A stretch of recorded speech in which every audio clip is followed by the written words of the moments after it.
Hello, this is Danny from Cradle of Filth, and this is my personal thank you to everybody who reads Stalker magazine and for supporting Cradle of Filth.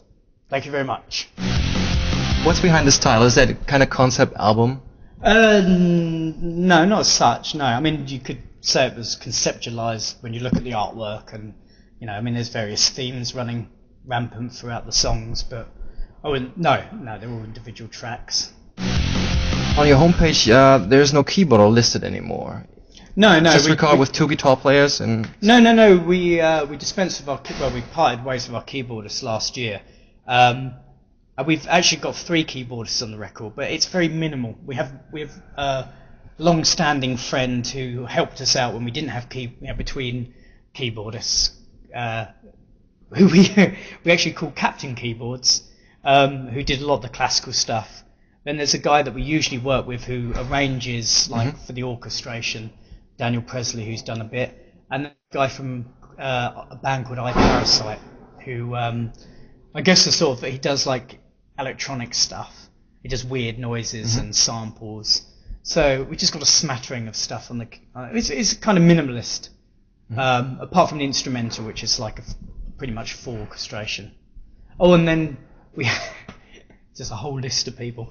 We had Chris from a band called Anctoria, which is Sarah Jezebel Diva's band, and he did the intro under Pregnant Skies. But apart from that, no keyboardist at all.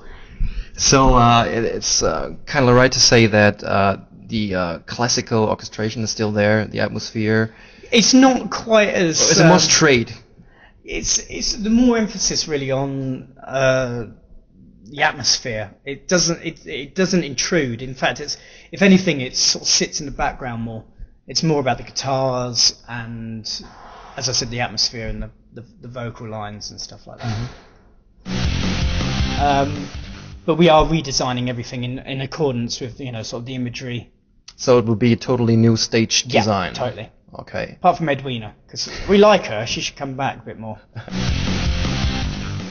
Well, I like living in England. We don't seem to have too many problems there. The only thing that vexes me really is the current sort of music scene in England, which is fucking rubbish. Absolutely rubbish. Is it very much into electro music, electronic stuff? It always has been. England has sort of been the pioneers of Britpop and Stock Aitken and Waterman. So, but that's always going to be there. It's not so much that. It's just that the influx of fucking emo bands and stuff like that. It's emo screamo. It's horrible. It's fucking really horrible. We don't have a scene anymore. We used to have this great hardcore scene, and we had a great metal scene, and then a great doom scene, and it's just gone. Zzz. So, I love England. I wouldn't live anywhere else, but can't stand the music scene. So you don't like the 60s British Britpop bands that are coming up in that scene? No, funny enough. And in regards to the royal family, I think the royal family are cool. They're more German than English, anyway. I don't know them. Not personally. Well, you're not English. You wouldn't. Yeah. That's what Americans are saying. You know the Queen? Yes, I do actually. Yes. She's my mum. You were born in Nazareth in Israel, is that right? Someone told me. I didn't know that. Yeah, on Christmas Day. Oh man. About 2006 years ago, actually. So you had to decide to be Christ or the Antichrist. Yeah. No, that's a load of bollocks. That's rubbish. That. Is that rubbish?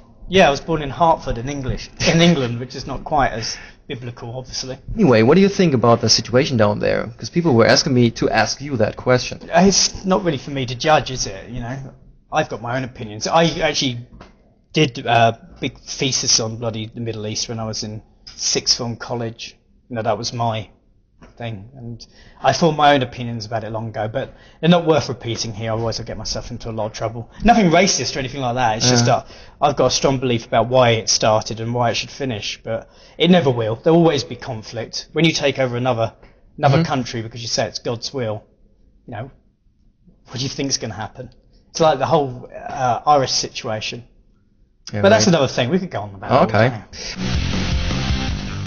Would you say that you are a kind of family guy? Since you have a young daughter? Yeah, definitely. I mean, I spend most of the year on the road, so when I'm at home, I do decorating and go out for meals, take my daughter bowling, cinema, that sort of thing. Is there another child planned yet? No, no, one's enough. No, definitely not. Since Nick Barker and some other fans got kind of expelled and arrested because of the, I don't know, explicit merchandise that you have, are you planning to kind of censorship your upcoming merchandise on your own somehow? Or do you say, fuck that? Well, no, I mean, you're talking about, the shirts you're talking about are few and far between. The Jesus shirt. And you're talking about the incident when Nick got... and there was, I think it was Vestal masturbation. Yeah, no, he got arrested leaving England wearing it. He got arrested at Dover. And we also got arrested at the Vatican. And we got arrested in London. Yeah, we've pretty much been arrested everywhere. Because of the shirts or because of other? Well, no, fighting moans. Swearing and that. These are few and far between, so... we don't have to censor what we're doing now because it just isn't. Our album cover got censored recently, and it wasn't. You look, if you were to see the original cover and the new cover, there is literally no difference. It was like a really silly thing, and we don't sort of usually compromise our artwork, but because it was a huge chain in America that would be carrying. Yeah, that's typical for the US. Yeah, but it wasn't a case about the money. It was just a case that when they put it forward. Because normally I would just say, well, no, tough. They take it or they don't. We looked at it and went, yeah, sure. They've taken out that bit. What? That bit of green. We couldn't really see what had happened. I think in truth, the woman's had a skirt there, and now she's got a skirt there. Oh, okay. Would you still do a kind of B movie that you did with Cradle of Fear again, or are you kind of like if we did it again, embarrassed about it? No, not at all. It was great fun. It wasn't claiming to be like a Martin Scorsese, epic. It did what it said on the cover. It was a cheap British fun horror film. Yeah. If we did it again, it wouldn't be a B movie because if we were to do it again, we'd do it with lots of money. But the reason we haven't done it again is because we can't find anybody to bankroll it. Because movies nowadays, Expensive, they start yeah. million quid straight away, and that's not, that would just be a normal one. The thing with Cradle of Fear was that it was all done on a deferred payment where people worked for free and then got paid afterwards, and they all got paid, But no, it was successful and it was good fun. It was a good personal project. And yeah, we would like to do it again. It's just someone's got a bankroll. I don't know why he's got a bankroll us to.